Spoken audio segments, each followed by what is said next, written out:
नमस्ते, मैं अलका सिंह प्रशिक्षण आईएएस के ऑनलाइन प्लेटफॉर्म पे एक बार फिर से आप सबका स्वागत करती हूँ। जैसा कि आप जानते हो कि हमारा जो ये वीडियो रहता है वो खास करके यूपीएससी के लिए रहता है।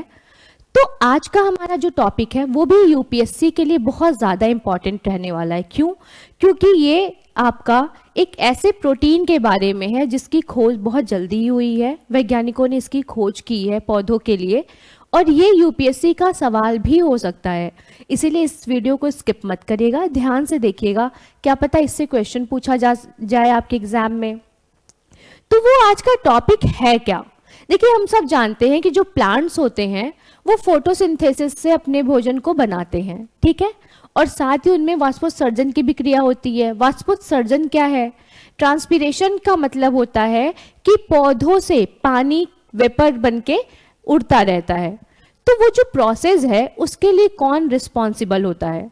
आप भी जानते हो कि जो प्लांट्स होते हैं वो क्या करते हैं, CO2 की उपस्थिति में अपना भोजन बनाते हैं, और साथ ही वो क्या करते हैं कि हमें स्टार्च के रूप में भोजन भी देते हैं, ठीक है। अब यहाँ पर ऐसी कौन सी चीज खोज दी गई है जो इतना इंपॉर्टेंट है प्लांट्स के लिए? तो देखिए, जापान के वासेदा विश्वविद्यालय के प्रोफेसर मोटोकी तोमिनागा के नेतृत्व में कुछ रिसर्चर ने एक प्रोटीन जिसे मोटर प्रोटीन कहते हैं, मायोसिन 11 की खोज की है, ठीक है। अब इन्होंने ये जो मॉडल है इसको आर्बिडोप्सिस थालियानामा के उपयोग करके इसको ढूंढा है। अब ये उन पौधों में ढूंढा गया है जिनमें की मायोसिन 11 जीन की क्या थी, कमी थी। अब इन्होंने देखा कि एक ऐसा प्लांट जिसमें मायोसिन जीन 11 कम था, उसमें वाष्पोत्सर्जन की क्रिया बहुत तेज थी, और वो जो है सूखे प्रदेशों में जहां पर पानी की कमी है वहां पर सरवाइव नहीं कर पा रहा था। तो उन्होंने इसमें स्टोमेटा क्लोजर को बाधित करने की क्षमता देखी, जिससे स्टोमेटा जो है वो प्रॉपर काम नहीं करता है और वाष्पोत्सर्जन की क्रिया बहुत तेजी से हो रही थी। तो इसलिए उन्होंने ये बताया कि जो मायोसिन 11 जीन है ये किसके लिए रिस्पॉन्सिबल है, तो प्लांट्स में वाष्पोत्सर्जन की क्रिया के लिए रिस्पॉन्सिबल होता है। अब ये अध्ययन तो हो गया, लेकिन इसको रिसेंबल कब किया गया? तो प्लांट सेल रिपोर्ट्स के वॉल्यूम 44 में 19 जून 2025 को प्रकाशित किया गया है। खोज पहले हुई है और इसको प्रकाशित कब किया गया? तो 19 जून 2025 को प्रकाशित किया गया है। इसीलिए ये आपके यूपीएससी के लिए बहुत ज़्यादा इंपॉर्टेंट है।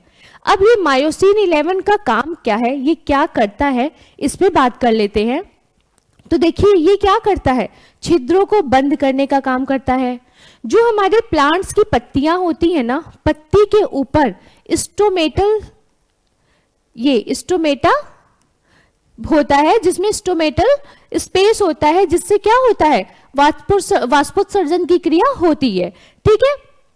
अब इस वाष्पोत्सर्जन को रोकने के लिए जो स्टोमेटा के वॉल्व होते हैं वो बंद हो जाते हैं, जिससे कि वाष्पोत्सर्जन नहीं होता। लेकिन जब मायोसिन की कमी होती है तो ये जो उसके स्टोमेटा के पोर्स होते हैं वो क्या होते हैं, बंद नहीं होते, जिससे कि वाष्पोत्सर्जन की क्रिया बहुत तीव्रता से होती है। अब इस प्रोटीन से हम क्या कर सकते हैं कि वाष्पोत्सर्जन की क्रिया को बंद किया जा सकता है, या ऐसे प्लांट को भी ग्रो कराया जा सकता है जो कम पानी में भी क्या करे, सरवाइव कर सके।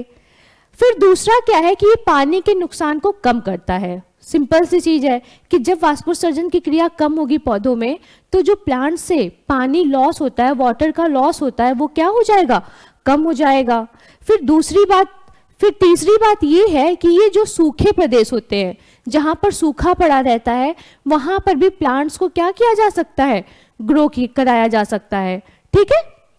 उसके साथ ही इसमें ABA, ठीक है, हार्मोन्स का संबंध क्या है, ठीक। अब एब्सिसिक एसिड की बात हो रही है कि एब्सिसिक एसिड क्या करते हैं, तो स्टोमेटा के जो पोर्स होते हैं उसको ये बंद करने का काम करते हैं। तो जाहिर सी बात है कि अगर मायोसिन 11 का काम वही है, तो ये एब्सिसिक को जाहिर सी बात है कि क्या करेगा, इन्फ्लुएंस करेगा। और कैसे करेगा, तो ये स्टोमेटा के जो पोर्स हैं उनको बंद कराने का काम करेगा। तो ये रहा आपका मायोसिन 11 का कार्य जो कि आपने देखा अभी, और ये किस तरह से आपके एग्ज़ाम में इम्पॉर्टेंट है ये भी आपने जाना। ऐसी ही जानकारियों के लिए हमारे वीडियो को लाइक करिए और हमारे चैनल को सब्सक्राइब करिए। Thank you so much.